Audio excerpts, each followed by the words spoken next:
Batu menangis. Pada zaman dahulu kala, hiduplah seorang ibu dengan anak perempuannya yang bernama Darmi. Ayah Darmi sudah meninggal saat Darmi masih kecil. Dahulu mereka hidup berkecukupan. Namun setelah ayahnya meninggal, ibu Darmi harus bekerja keras di ladang demi hidup mereka. Karena setiap hari bekerja di ladang, kulit ibu Darmi jadi kian gelap. Berat tubuhnya juga menyusut. Semua dilakukannya demi Darmi, putri satu-satunya. Namun apa yang dilakukan Darmi? Dia tidak mau membantu ibunya. Kerjanya setiap hari hanya berdandan. Dia juga enggan keluar rumah karena takut kulitnya jadi gelap seperti ibunya. Suatu hari, ibu Darmi hendak bekerja di ladang. Dia akan bekerja sampai sore, sebab musim panen sudah tiba. Ibu Darmi berkata pada Darmi, Darmi, bisakah kamu memasak hari ini, nak? Ibu tidak bisa pulang siang ini karena harus menyelesaikan panen kita. Jika sudah selesai masak, maukah kamu mengantarnya ke ladang untuk ibu? Darmi yang sedang menyisir rambutnya yang indah terkejut. Tidak mau, Bu. Kalau aku masak, nanti rambutku bau tungku. Aku kan habis keramas. Lalu, kalau aku mengantar makanan ke ladang, kulitku jadi hitam. Aku kan habis luluran. Ibu Darmi hanya menggeleng-gelengkan kepala sedih. Di ladang, Ibu Darmi bekerja dengan keras. Dia mengumpulkan hasil panen. Besok, dia akan menjualnya ke pasar. Dia tidak memperdulikan perutnya yang lapar. Saat lelah, dia beristirahat sambil meminum air kendi yang dibawanya. Dia berdoa dalam hati, Ya Tuhan, tolong kami, ubahlah anakku. Lepaskan dia dari sifat malasnya. Setelah pulang dari ladang, Ibu Darmi pulang ke rumah. Betapa terkejutnya. Di sana tak ada makanan yang bisa dimakan. Darmi sama sekali tidak memasak. Darmi yang melihat ibunya pulang malah marah-marah. Ibu ini kemana saja sih? Masa tidak ada makanan di rumah? Aku kan lapar. Seharian tidak makan. Darmi, tadi ibu kan sudah menyuruhmu untuk memasak. Aku tidak mau, Bu. Darmi meninggalkan ibunya yang kelaparan dan juga lelah. Keesokan harinya, Ibu Darmi sudah bersiap dengan hasil panennya. Dia akan pergi ke pasar. Darmi, ikutlah ibu ke pasar, nak. Ibu membutuhkanmu untuk membawa hasil ladang kita. Nggak mau, Bu. Nanti kulitku kotor. Apalagi pasar kan becek. Aduh, aku nggak bisa membayangkan kulitku yang bersih ikutan kotor. Akhirnya, ibunya ke pasar sendiri dengan membawa hasil ladang itu.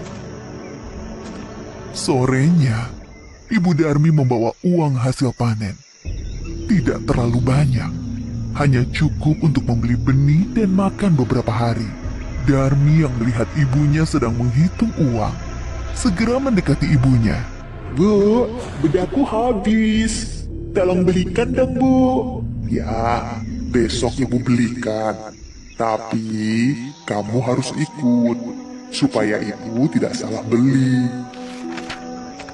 Akhirnya Darmi dengan terpaksa ikut ibunya pergi ke pasar.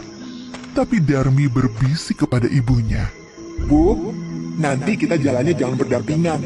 Ibu di belakangku saja. Kenapa, Darmi? Pokoknya, ibu jalan di belakangku. Darmi sebenarnya malu berjalan bersama ibunya yang berkulit gelap dan wajah yang tak terawat. Tiba-tiba, di tengah jalan, ada seorang teman Darmi yang menghampiri dan bertanya, Hai Darmi, kamu mau kemana? Aku mau ke pasar.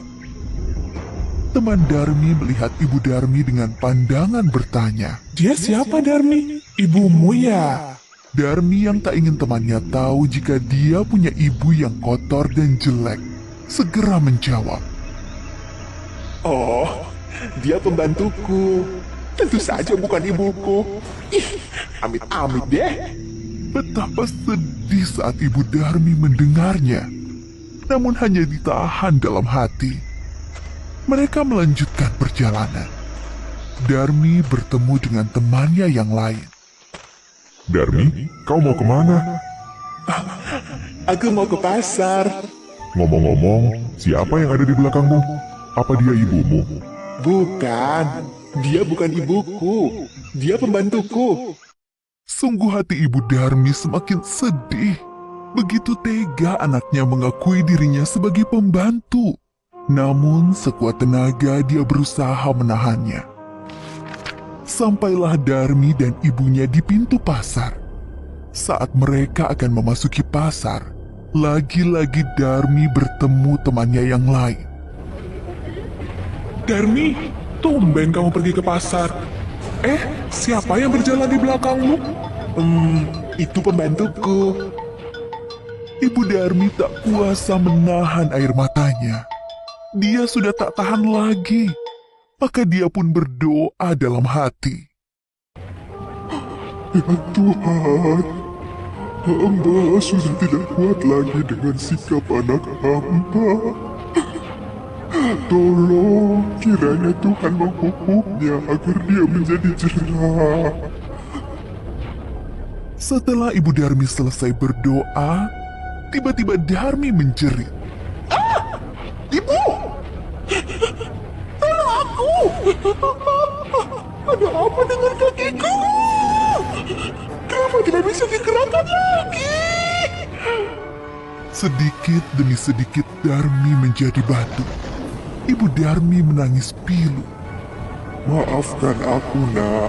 Ini semua karena perlakuanmu terhadap ibu. Ampun, Bu. Ampun. Darmi tidak akan mengulanginya lagi.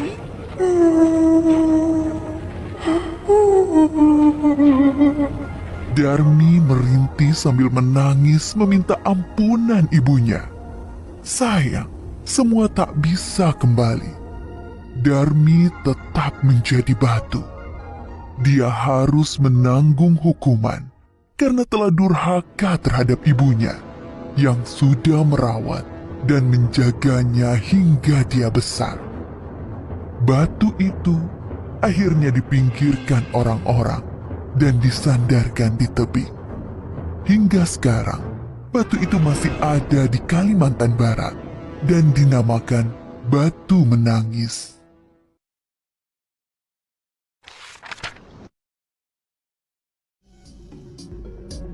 Halo teman-teman, subscribe di tombol merah di bawah ini ya.